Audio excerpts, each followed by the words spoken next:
nya fepa na mechire woni democracy no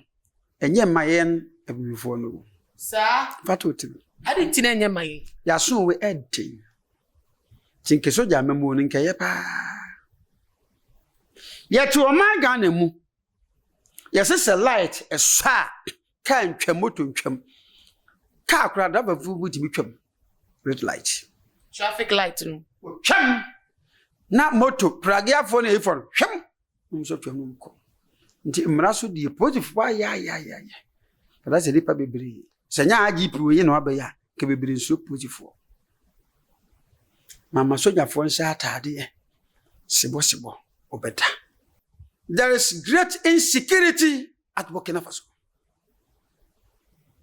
Uchemwa. Sanko for babu sababi a ofre na sefo no. They will just extort money from you and leave you. Emna so di enya twuma. Nti embasa de a eni asrafo no be pa akire wo se.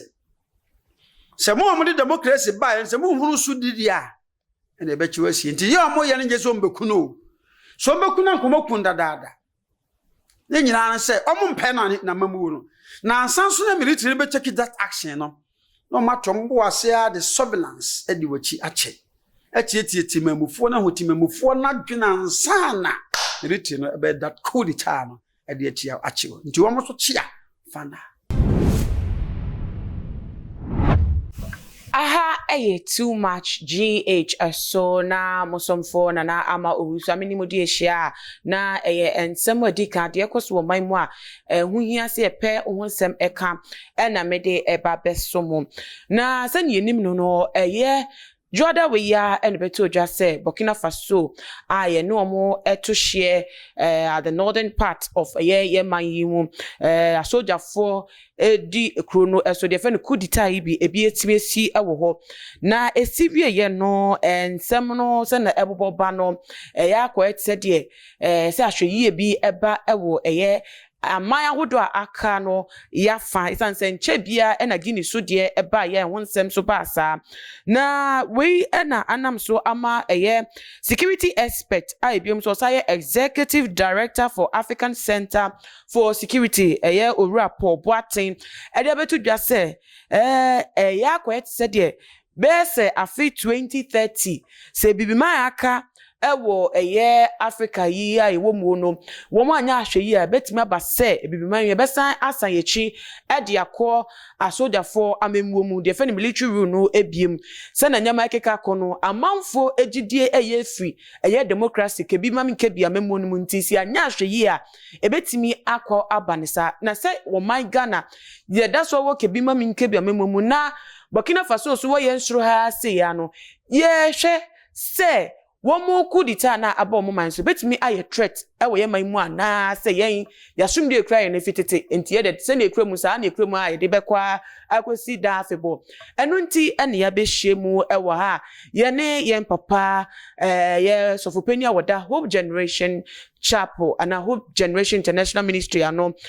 sofo computer man ene be di enkomo ediafa ensem yi enwo mitwa me ho abasisi a ye be remu na it was for computer man so for penny our Hope Generation International Ministry no why crowd to pass on ye bedi nkomo bo amne ma na kwa ban bridge medi no eso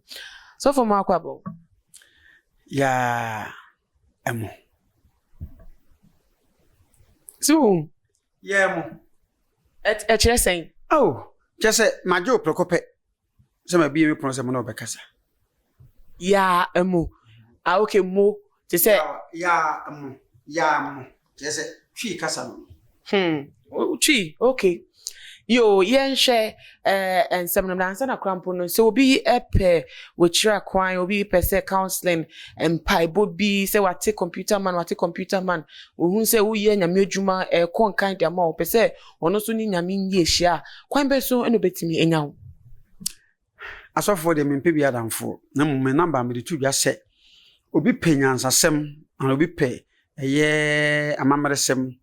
ana se history yabakosem a ana obi pe adwenkyire bia wo frem ya obenya mo 0244 571050 almost mzika no 0244 080571050 yanum kan 020 me pesa go bi. Yeah, that's so na yeah to yenkomo no eso no. So for computer man, ade a enya de foforo se Ghana, ye bete se asojafo ebedi ade e wa mamu kwan eso. Na enei wo hwe se ne wiase eko, ne esi ni bia ba na ebibiman bi no mo esan eko soja memumu na esesi ade asa ben yempo no ye nuan mu Burkina Faso for no ya ebi etimisi wa wo hwe Ghana ye da che etesen ansa na kwampo no Burkina Faso de ya esi wodwe ho sen Meda se pa de wo muni governance so we me political science okay university nju ya beto me de mu pa nya fe pa na mechire woni democracy no enye mayen abibifo no sa fatoti ade ntina enye mayen ya so we ede tinke soja memu no nke ye pa ye to o ma Ghana mu ye se light esa kan twamoto ntwam ka akura da bavu budi mitwam red light traffic light no twam na moto pragia fo na ifo twam nso twam ko nti mraso di positive ba ya kada se lipa bebre senya agi pro yi no abaya ke bebre nso positive mama soja fo nsa atade sebo obeda wonderful enam se abatomi diem na diem ye yenti na me kire no we ye governance amamu hu ayi democracy no so be hwane sa ku bi besi ba bia ana se ku di ta bi beba se ya chi no mampanyini bi a wote ya ba nwa so edna sie dem na yetunade so a na eye brofokasa be fa francophone countries sa omo ka to complete seskemo we to mama and they through a cat 6z witness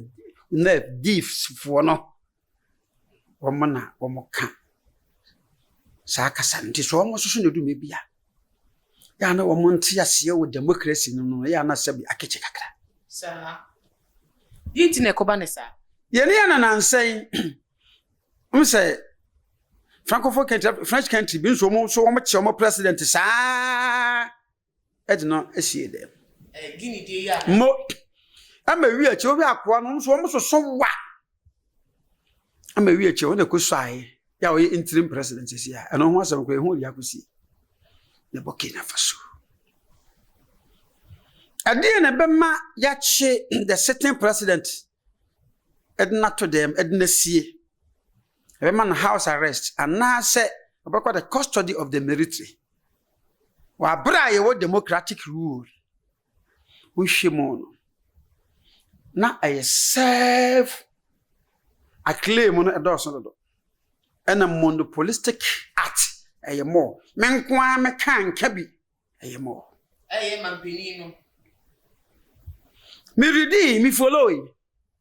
according to the military no almost say o man no yedre eye kabi ma menkabi amamu ne yedi wudi bu man nanso wo de o kabi na akwa kabi a no am ya chewo positions ahodo esese wo de ma timamufu asua de citizens na wo Burkina Faso no wo de ma nipa bi ensese ye de ma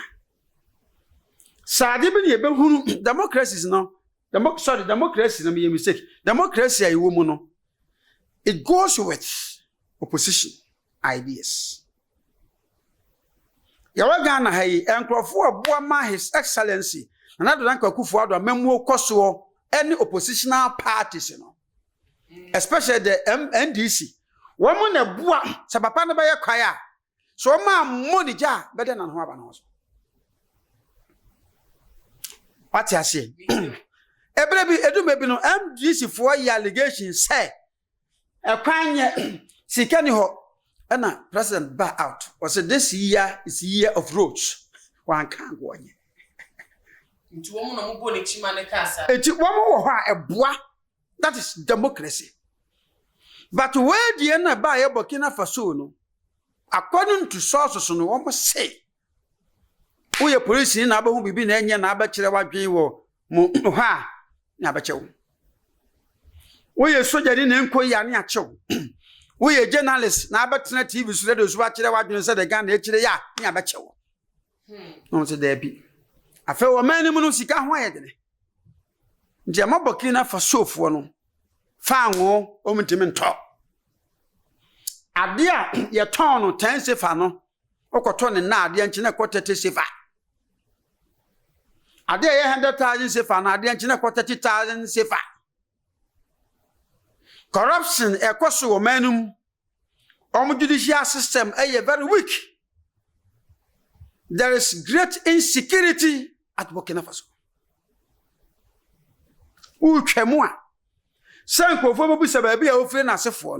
They will just extort money from you and leave you. And Manasudi and Yachuma. Until Ambassador and the Asraf for the patch that was said. Some more democracy by and some who should dia. And I bet you see until you are more young Becuno. So Becuna Kumokunda Dada. Then you answer, Omum Penna na Mamuno. Now, Sanson military be take that action. No matter what the surveillance, Ediwachi Ache. Eti timemufona ho timemufo na dwena sana written about that code chano e de tia achiwo nti wo mo so chia fana sanity okay nti wo mo kire no kire se wo mo mpe no nti wo batwene mu tan na hina ba wiye wo mo mpe no ese na memu no moguna ankasa no okay because ye chiwo sa na ejawa wo mo chi wo no obaye on so don because una executive instruments na didi o man so na ikura wo to wo so ma wo medi so na wo be position ma me bo no okay nti na hini no abawie ti se ginedi wo ha about this na ye share de enya bema our security expert as an executive director for African Center for Security ye Urapo Boateng Diabetu just say most African countries are likely to return to military rule by 2030. Na the most African countries are share wo mayimu so complaints are would man for the ba dem man ko ye ene na ya to nyememu o china ya say ni amemu no krampo hu complaints that do na voicing out na o mayimu no wo sha akoyo so fo ye pani a we ni efia wo hu nyema ko eche no bibi sa betimi esi ye mayimu de bi ntimi esi die na besi wo kwa country no bibi ntimi esi we say ye law abiding Ghana ebi ntimi nsita on say the democracy na anu wode de betimi abanse so obi so na memu ni nkoyi a time no beso ukokromoti that is your civil right and na de be kire se bepew ana mempew de betimi asia no se parliamentarians no bakokun na obobo wo mo ho ama ya hwe de asia bonasum ama afcon ye kwa intimi select correct players say be betimi asi ana se bia demonstration betimi aba unlawfully ne bia chechemo a prosecute mo de be ko fiase be ko de be fa na these are some of the things because you have say no we are law abiding citizens so okay ohwa baby asa no mesisi Guinea ene Burkina no a dodo na asa be o monte asmase o dodo na mu fante asemase o mo bo hye papa na ga na abo hye no dodo hye wo ma me atufu se wo gutu kwa bank na no hwa hu yi o mo so ma me atufu ye mu bi etimi kasa no je se o moje no keke fo pa ma bibi nsi ni mfa so ja fo mi no mu ntam obi abeda nti ga na ha de kwa me agema e no ma me atufu so nko pesi kamera ngo no bai ya fosu ya so koso ne papa na mama yeturufu ana mfa na ho koji agedie oye vagabond ana vagabonds no muni baby that tete no na de ahugimo na anu asemo si ni mai nye na ho dwane no ye hwe mu no chimamufu pa na mo bombra go store papa no mana wada atwe kwatwe sikai de woni adwuma ye na watwe wa hyewi tramadol na display anso betem nti o mayi mu baby ekeka kwa me expert na ya adwene die nanso na me kapa dem sese me busa Ghana die something like that entimi ebi no man try eye o manom so mate o mo ho ewo voter region area where na soldier for police for mpanyifo bi on chache o master o mara so edede ma yedi o masem nti o ma wo mu die you can't try it because surveillance is 24/7 at work. Na wode ni mansem yi be mu ana se ache akosi de amanfo ahase keka ni mansem na chi na was of penny oda Alabaster ministry ano Dr. Kofi Odo ode edi ye bi betu dwase we hu se Jubilee House o mampeni tinabia amanfo bi ko ho ates wo mu kretuo de ekoho no na sa amanfo kasi so se ye tie do no ka ye na ene se eba ye na se ni ma de na esintin se ni mansem ye bi mebunu a wo mu hu wo mu social wo mu betu sa na mon but ye nua be ma so security expert so dia wo kika se by 2030 could it beti mesisi ewo African countries na te se amanfo ka se aso ene di ye no pe ana se because na wo ka no prices ekosoro wo mayimu amanfo ka amemu no ho ensem ebi ekọ enno ebi eni enye nyama se na nyama sifate wo mayimu nti se di ye ba ye ene security expert ni nsem no nkofo de tutu ho se dabi oman ye se ye gina ye wonu mbe ya adwo sa kwan so omachiro madwen ti na wo democratic rule omachiro madwen Prophet Kofi Oduo so once was na nkom se nyama de man that says the Lord na nkom che bia bebe mu a ebe wi an ye utum se oyudifo wonderful me penasem he preaches very nicely but the omuni waka o man na bebo ya boso ya hade Jubilee House onim security gadgets a ewo ho upie free be se ha ne airport kura na ehum then ha ba be ho man e ba security for 24/7 ene de waka de bibia onyankopon sam de ho de menko kakra because hotro because me so you di phone timi challenge obi nkom sha odi aba de wo mu ni se wo be ka kire wo se amamu nkoso a sa na democracy ati amamu sa na ti under NDC regime na being supervised by you can say His Excellency John Dramani Mahama bebere kan sa nipa bia sa wotena ni checha na ho afon na now the Akufo-Addo has just 2 years mandate ahead of him. Uwie pepepa. Foforo beba no pa na yeto abama no pa ye nto abama no. Enti eno e na betimi akoso o mamu misi ni pi. Se ntokwa because your security is very tight. Se wo free ba bi na wura Ghana bodemu a. Enya easy o. Me na meka mekiro. Enya easy. Me sheda tu ka. Tamane ye nto bodemu no. Esheda efa masofo kan ho se yan kroso enkokodi wo a saba no makoy crusade walibo nti Ghana customs no akwai mi wurem ekoy na me beba no o mu se me Ghanaian na yiye me kura me ID card. I never had it easy. Series of questions were asked.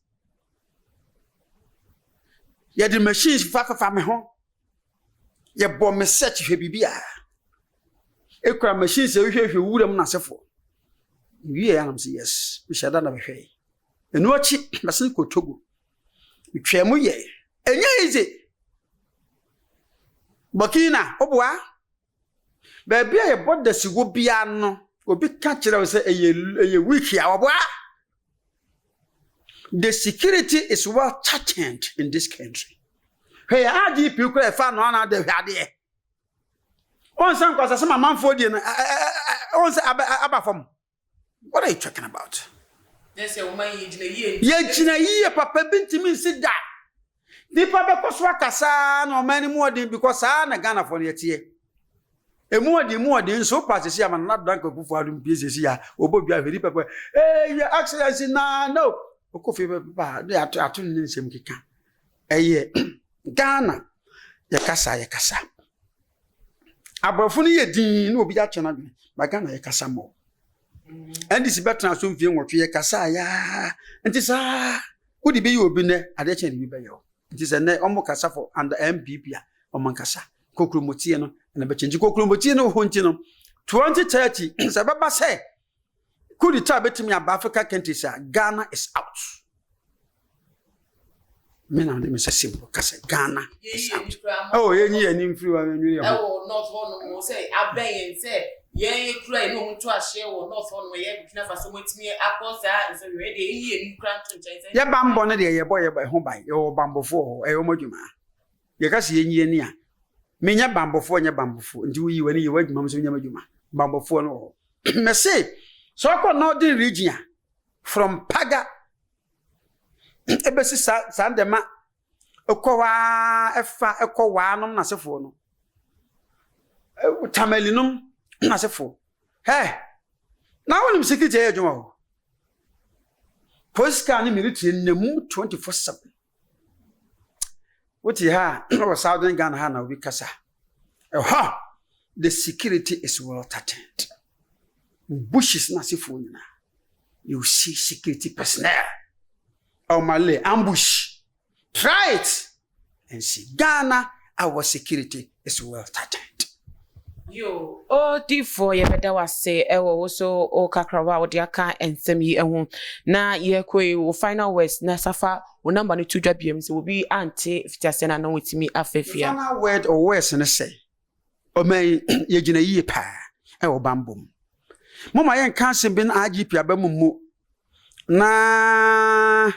you can say ye amanyofo abamumu na ye sojafo no so no chief of defense staff on so no na abamumu CDS obo by immigration for ho customs ho fire service on boye police ho bibia ho mesere sa amanyofo no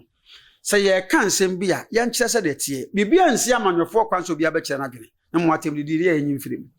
ye nkɔ ne pepepe se democracy etiko na o mind ye mechanic say with the help from IGP and then Chief of Defense Staff, I free a cancer military holiday and a message pass a can be ason or man ejina ye pa into be a da or na. The number no 0244 571050 0244 571050. Master no waja jansi udu waja jansi pe batopi na obusa se we sofo computer man ye asare ko siada anopa ene brada anopa na mum council nso so eye memene da ena afi ejuada ofra me abaje woso odi matemu a memfa ho comment se memfiri nyame a enye wose ne frɛ me nyame ne frɛ me nti wo na no wasi piao Ebusia for better master system wa share abedu san pepen so we so na sorry so no mesrel so won so tie mu nsem na wadwentwe bia momodi na for your comment section ho na fa so me na bia so no share video we on all the social media platforms follow too much gh or Instagram Twitter so at too much gh _ Facebook too much gh subscribe is on subscribe ya me din edina na ama ozua na me aduma be say shabim